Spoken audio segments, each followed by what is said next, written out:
Friends இன்னைக்கு நம்ம கத்திரிக்காய் மசாலா தான் செய்ய போறோம். Hi friends, welcome to Kavitha's kitchen. இன்னைக்கு நம்ம கிச்சன்ல கத்திரிக்காய் மசாலா செய்யலாம். அடுப்புல ஒரு பேன் வச்சுட்டு 3 டீஸ்பூன் குக்கிங் ஆயில் சேர்த்துட்டேன்.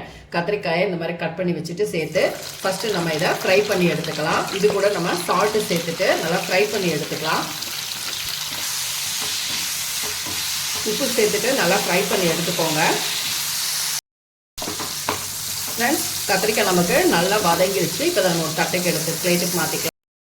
ஃப்ரெண்ட்ஸ், இப்போ நம்ம அதே பேனில் ஒரு 1/4 டீஸ்பூன் வந்து சீரகம் சேர்த்துக்கலாம். பேனில் எண்ணெய் ஊற்றிட்டு சீரகம் சேர்த்துக்கோ. ஃப்ரெண்ட்ஸ், சீரகம் வதங்கிடுச்சு. அது கூடவே நான் ஒரு கொத்து கருவேப்பிலை சேர்த்துட்டு கூடவே வெங்காயம் சேர்த்து நல்லா வதக்கியிருக்கேன். இப்போ இது நல்லா வதங்கட்டும். ஃப்ரெண்ட்ஸ், இப்போ பாருங்க, ஆனியன் நல்லா வதங்கிருச்சு. இதில் நான் வந்து ஒரு 1/2 டீஸ்பூன் சீரகம் இஞ்சி பூண்டு பேஸ்ட் சேர்த்துட்டு நல்லா வதக்கிக்கிறேன். இப்போ ஒரு தக்காளி இதில் சேர்த்து நல்லா வதக்கிக்கலாம். இப்போ இந்த வெங்காயம் தக்காளி வதங்குறதுக்கும் கொஞ்சமாக சால்ட்டு சேர்த்துக்கலாம். இதுலேயே நம்ம 1/4 டீஸ்பூன் மஞ்சள் தூள், 1 டீஸ்பூன் மிளகாய் பொடி சேர்த்துக்கோங்க, 1 டீஸ்பூன் மல்லிப்பொடி சேர்த்துக்கோங்க, ஒரு 1/2 டீஸ்பூன் கரம் மசாலா.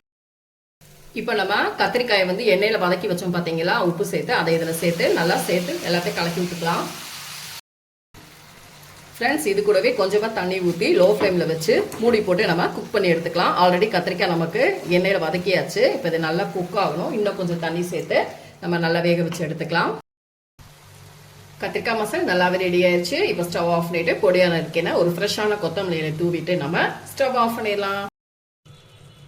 ஃப்ரெண்ட்ஸ், நமக்கு அருமையான ஜம்முன்னு ஒரு கத்திரிக்காய் மசாலா ரெடி ஆயிடுச்சு. இந்த ரெசிபியை நீங்களும் ட்ரை பண்ணி பாருங்க. இந்த வீடியோ பிடிச்சிருந்தா லைக் அண்ட் ஷேர் பண்ணுங்க. மறக்காம கவிதாஸ் கிச்சனுக்கு சப்ஸ்கிரைப் பண்ணிக்கோங்க.